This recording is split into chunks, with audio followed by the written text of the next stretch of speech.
Security এবং তারা জানি ইকুয়ালি ধর্ম পালন করতে পারে, এই ব্যাপারে আমাদের ধর্মে বলা আছে, আমাদের কনস্টিটিউশনে বলা আছে আর্টিকেল 2(1)। কিন্তু আমি মনে করি গত 20 বছর যাবৎ আধুনিকতার নামে, গ্লোবালাইজেশনের নামে কেন জানি আমাদের ধর্মকে বা কালচারের নামে অ্যাটাক করার একটা প্রবণতা অনেক বেশি বৃদ্ধি পেয়েছে। আমি এটা লক্ষ্য করেছি গণজাগরণ মঞ্চের সেই বিপ্লবের পর থেকে অনেকেই সেই গণজাগরণ মঞ্চের অবস্থানকে প্রেমিস করে তার উপর ভিত্তি করে আমাদের ধর্ম এবং আমাদের মহানবী সাল্লাল্লাহু আলাইহি ইসলামকে বিভিন্নভাবে কটূক্তি এবং অপমান করার একটা পায়তারা করা আরম্ভ করেছিল। আমি মনে করি ইসলাম যদি স্টেট রিলিজিয়ন হয়েই থাকে আমাদের ধর্মে দেওয়া, তাহলে এই সংবিধানে যেখানে 90% মানুষ মুসলমান, সেখানে আমাদের হযরত মুহাম্মদ সাল্লাল্লাহু আলাইহি ইসলামের নাম থাকবে না, এটা আমি মানসিকভাবে মেনে নিতে পারি না। আমি মনে করি অনেক, আমি জানি অন্য আইনে আছে যে ধর্মীয় অনুভূতিতে আঘাত আনলে 2 বছর কারাদণ্ড, কিন্তু অন্য আইনে আবার এও আছে যে জাতির জনক নিয়ে কথা বললে 5 বছর কিংবা 10 বছর কারাদণ্ড।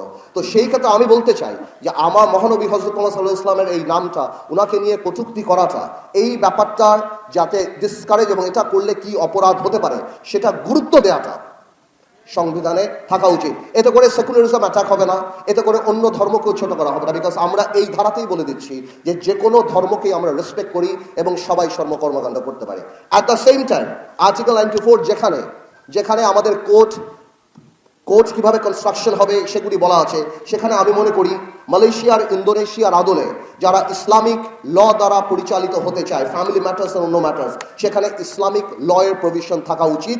যারা ইসলামিক কোর্টে ইনভোক করবে তাদের যদি, যেমন এখানে সাকসেশনের ম্যাটার থাকতে পারে, উইলের ম্যাটার থাকতে পারে, ফ্যামিলি ম্যাটার্স থাকতে পারে, সম্পত্তি যেটা আপনার সম্পত্তি আইন বলেন বা সেই প্রভিশনগুলি যদি কেউ চায় ইসলামিক ল দ্বারা পরিচালিত হবে, তাহলে ইসলামিক কোর্টের প্রভিশন থাকা উচিত। আমি মনে করি, শোনান একটা কথা বলি, গ্লোবালাইজেশন আর মডার্নাইজেশনের নামে আমরা আমাদের কৃষ্টি কালচার ধর্ম থেকে অনেক দূরে সরে যাচ্ছি। ধর্মকে সবাই আপ টু ডেট মনে করে না, বাট আমি মনে করি this is the perfect time that we should come back to our root. আমাদের কালচার, আমাদের ধর্ম, আমাদের এই জিনিসগুলিকে আমাদের এখন ফিরিয়ে নিয়ে আসা উচিত এবং যথাযথ সম্মান দেওয়ার জন্য সংবিধানে এদের অবস্থান দেওয়া উচিত। এটা আমরা আমাদের এখান থেকে প্রস্তাব জানাচ্ছি। আর্টিকেল 145 ইন্টারন্যাশনাল ট্রিটির কথা বলা আছে, আপনি যদি দেখেন, আমি মনে করি এইবার 17 বছরে আমরা দেখেছি পার্লামেন্টে কিভাবে দেশ বিক্রির পায়তারা, আদানি চুক্তি থেকে আরম্ভ করে অন্যান্য কিছু। আমি মনে করি যেই চুক্তিগুলি হয় শুধুমাত্র রাষ্ট্রপতির কাছে প্রধানমন্ত্রী যাবে আর নিয়ে আসবে, রাষ্ট্রপতিকে দেখাবে। জনগণের সামনে যে কোনো ইন্টারন্যাশনাল ট্রিটি, আন্তর্জাতিক চুক্তি খোলাখুলিভাবে জানিয়ে দিতে হবে পার্লামেন্টের মাধ্যমে। জনগণ জানতে চায় জনগণ কি দিল, জনগণ জানতে চায় জনগণ কি পেল। বাংলাদেশ স্বাধীন, বাংলাদেশ সার্বভৌম দেশ, আমরা কোনো দেশের অধীনে না, আমরা সবার সাথে বন্ধুত্ব করতে রাজি। At the same time we must make sure we have our heads high. আমাদের মাথায় রাখতে হবে আমরা সসম্মানে জানি সবার সাথে সেই সম্পর্ক রাখতে পারি। কোনো স্বামী স্ত্রীর সম্পর্ক কারোর সাথে নাই, কোনো বড় ভাই ছোট ভাইয়ের সম্পর্ক কারোর সাথে নাই।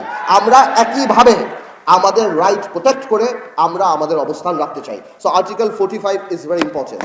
তত্ত্বাবধায়ক সরকার ব্যাপারটা 15 অ্যামেন্ডমেন্ট, এটা কোর্টে চলছে। এটা তো বাংলাদেশে একটা পাগলেরও দাবি তত্ত্বাবধায়ক সরকার হওয়া।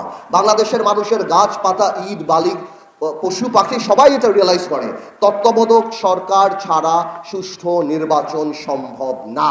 তত্ত্বাবধায়ক সরকারের দাবি গত 17 বছর ধরে করে আসছি, পার্লামেন্টে করেছি, এখনো বলছি, ভোটাধিকার প্রতিষ্ঠা করতে হলে তত্ত্বাবধায়ক সরকার থাকতে হবে।